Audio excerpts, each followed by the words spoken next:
Welcome to Relationship Workout for Men, Season 25, Moving Beyond Transactional Dating, Episode 5, Some Things Are Good for the Right Now.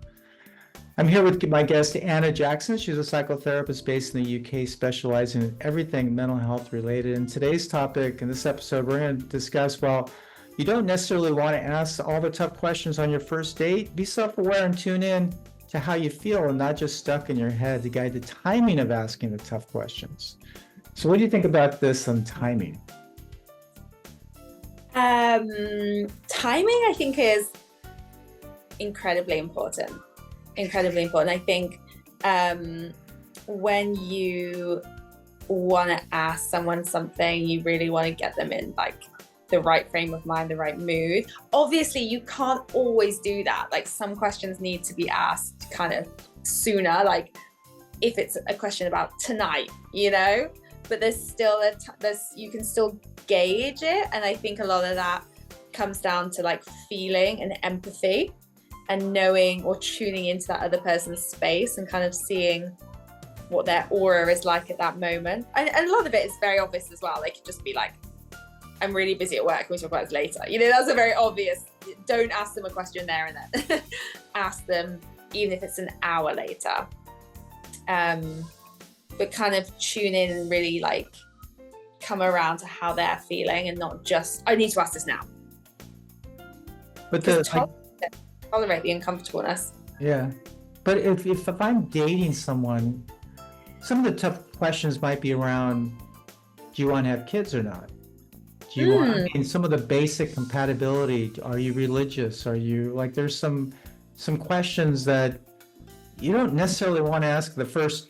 You just met for coffee and you guys, so do you want to have kids or not? I mean, that's probably not the right timing of it, but when is it, the second date, fifth date, 10th date? Like when do you ask these tougher compatibility questions, which could mean I'm really attracted to you, but we may not have a future together because you want this and I want that. And we are must-have alignments, or I should couch it that way. Those must-have things that we want in our lives. Asking those tough questions, when do you do that in dating? Well, I think firstly, like make a list of your non-negotiables. So if having a kid is like of utmost importance to you, then you do need to ask that on like the second or third date, because if you're looking for a long-term relationship, you don't want to be having one with someone who doesn't want a kid if it's incredibly important to you, because that would be considered a deal breaker. So it's better to figure that out first. And it doesn't have to be first date, but I would say near the beginning, because otherwise it could be deemed wasting, unless you want a friend, and that's a different thing, but otherwise it could be deemed wasting time. And also from their side, if they really don't want kids, they don't particularly want to be dating someone who does want a kid, because you're just out of alignment. Right. And that's okay. There shouldn't really be, fear is a human construct, right? There shouldn't really be fear around that. Accept it if there is, but what is the fear? Rejection. But who are you rejecting? Because you're rejecting yourself if you don't ask that question. You're rejecting your own needs if you don't ask that question. Oh, that's a fascinating way of saying it. Yeah. So the first thing is knowing what your non-negotiables, those must-haves are, which it seems like that's kind of tough for a lot of people, because maybe they haven't even asked those questions, because they may not even like the answers to questions. Like we earlier episode about wealth. Like what is my must-have in terms of the amount of wealth this partner brings to this relationship? What is that? Yeah. Yeah, and I think a lot of people have a lot of shame around that, or I've certainly worked with men who have shame around only wanting to date really beautiful women. And I think you do need to look deeper into that, because that's often something where they don't feel enough, so they therefore need their partner to be extra good looking, so it reflects upon their ego. So ask yourself first, is this coming from an internal battle I have within myself? And then after that, it's a case of, all right, well, I can still want an attractive partner and there shouldn't be shame in that. I can still want a successful husband and there shouldn't be shame in that. Again, it's like, why do I feel shame around it? Is it because I think other people might think I'm a gold digger? Is it because other people might think I'm really shallow because I only date really beautiful women? Well, I mean, again, then that's coming back to my worth is based on what other people think of me. So that's a healing that you can do internally, or working with a therapist, or doing some reading around it and healing that. And that comes down to confidence as well, and self-esteem and self-worth. So, sorry, I've gone off slightly on a tangent, but it's just looking inward before you then look outward. So it's asking, what is that list of non-negotiables, those must-haves? Then it's asking, what level of attachment do I have to it? And then it's asking, why do I have that level of attachment? Yeah. Why do I have that level of attachment? Yeah. Yeah. And if it seems like a reasonable thing, then like, I always want to have kids. All right. And I can go into the why, but I think that's okay. But there might be some whys that are like, yeah, maybe you need to explore that. Where's that coming from? Type of thing. I think that earlier we talked about the shadow side.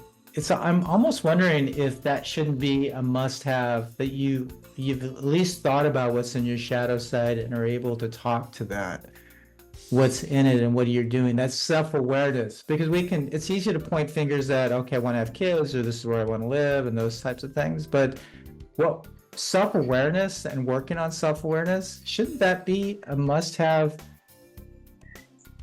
Something that someone brings to the table, that level of self-awareness. I almost feel like that should be table stakes now, in addition to knowing if you want to have kids or not. What do you think about that? Being self-aware, yeah, because if you're not self-aware, you can't truly know what your demons are, and therefore you can't heal them, you can't work on them. If you're not self-aware, you're not able to grow. Like, you're not able to like grow, or like your soul to move to the next level. Like, you're not, like, many of us subscribe to the belief that we're here on earth to learn lessons, to have an experience. But if you're not aware of like who you are, then I'm not sure what experience really you can have. You can have an experience, but you certainly can't progress on to the next level, or become like a more become a human that's more in alignment. There's just not any growth that can really take place. I don't want to live not growing. Like, that feels very stagnant and unfulfilling. So it gets back to the season title about moving beyond transactional dating. It's looking at, if I'm hearing what you're saying, it's looking at it beyond a transaction to more of a journey.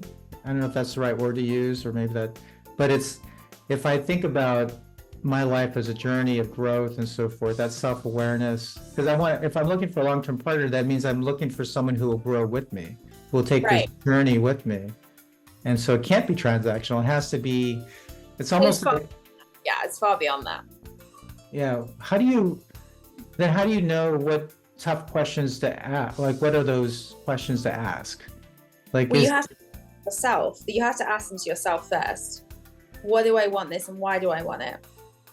And if you're happy with the answers of those, and you don't feel like there's healing to be done, or like, if it's like, oh, I need a rich husband because my dad was never available. Well, it's like you're still coming at it from a wound. It's like you're still living your life with that skewered map, because you want a rich man because your dad didn't provide, and therefore that's your wound that's not healed. If you heal it, you can therefore open up to limitless possibilities, that you can still have the rich man, but it's not coming from a wounded place. It feels a lot better. It feels so much better. So it's almost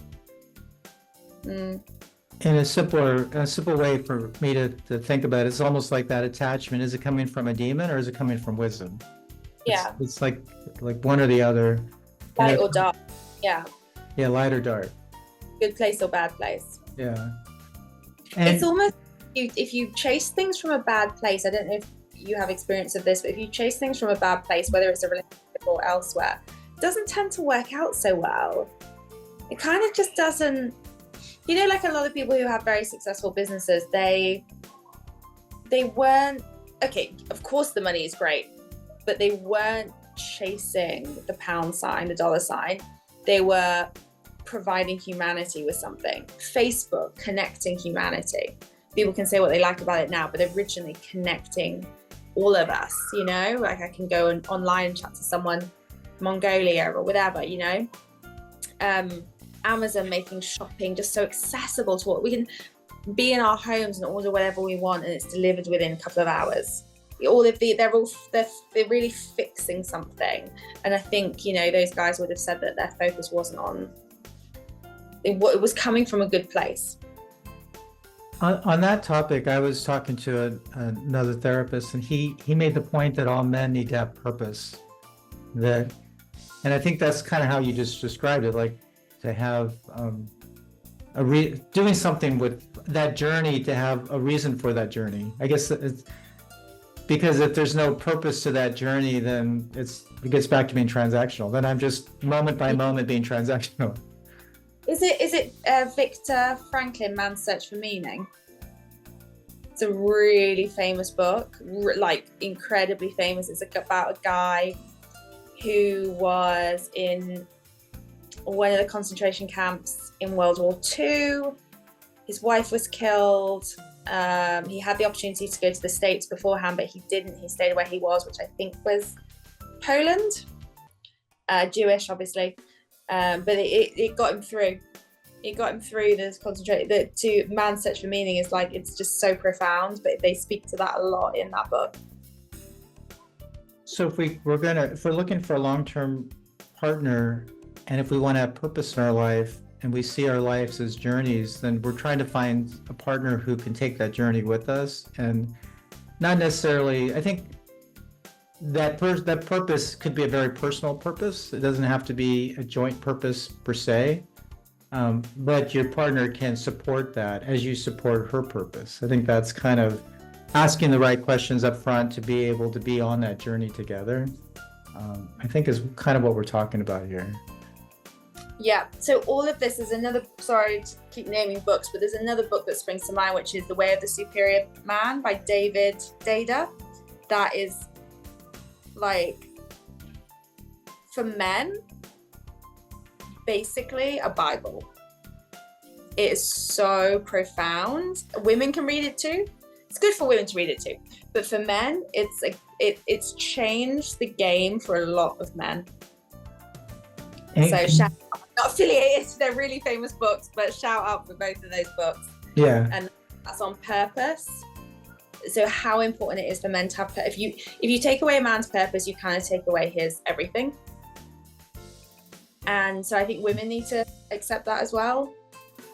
And then the other one is on being a healthy masculine. Way of the Superior Man is on being a healthy masculine. There's a female version called Dear Lover. Really good books. Okay. Yeah, it's I think having that purpose and that it's like the it's okay to be the alpha male, but to be a self-aware alpha male. We just did an episode on that. It's like it's okay to have some of those traits, but be self-aware to what those traits are, and if I have purpose, if I'm doing my purpose and my partner is supporting that, doing my purpose, and I'm supporting her, that is part of, I think, a healthier journey for us all. I think it's that slight redefinition of what it means to be alpha as well. Like, alpha is being in tune with your emotions. Yeah, you can be super strong and tough and CEO and all this, but it's also like being aware of who you are and like being vulnerable and not being scared of your emotions, you know, being able to like communicate them and feel as well, being able to feel one. So that is redefining kind of the alpha male of today. Framework, the alpha male framework. Yeah. Wow. I think we're going to end the episode here. Thank you so much. We're in the next episode 6, we're going to talk about having discipline when things get difficult. So that should be interesting. Thank you so much, Anna, and I'll see you in the next episode.